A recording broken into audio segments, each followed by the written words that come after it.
میرے نبی پاک صلی اللہ تعالی علیہ وآلہ وسلم نے ارشاد فرمایا، جب کسی سے کوئی بات پوچھی گئی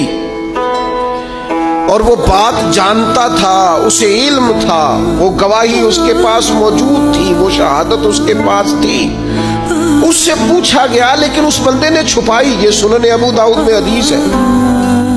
اللہ کے محبوب فرماتے ہیں قیامت کے دن اس بندے کے منہ میں اللہ آگ کی لگام ڈال دے گا۔ لو اب تیرے منہ میں لگام ڈال دی اور وہ بھی آگ کی، اب نہ بولنا، کیونکہ جب حق بولنے کا ٹائم تھا تب تو نہیں بولا، جب تیری ضرورت تھی، جب تیرے کہنے سے مظلوم بچ سکتے تھے، جب تیرے بات کرنے سے ظالم پکڑے جا سکتے تھے، جب تیرے دو جملے کہنے سے کسی شخص کی زندگی بھر کی جمع پونجی بچ سکتی تھی، تو بولا نہیں۔ وہ آج میدان محشر میں آیا تو میرے محبوب کہتے ہیں، حضور فرماتے ہیں رب اس کے منہ میں آگ کی لگام ڈالے۔ اقبال کہنے لگے اپنے بھی خفا سے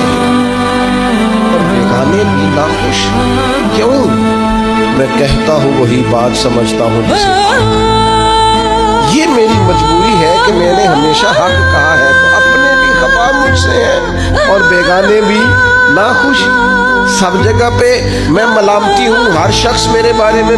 رائے دیتا ہے کہ بڑا سخت گیر آدمی ہے، بڑے مزاج کے اندر شدت پائی جاتی ہے، کیوں؟ کہ کہتا ہوں وہی بات سمجھتا ہوں جسے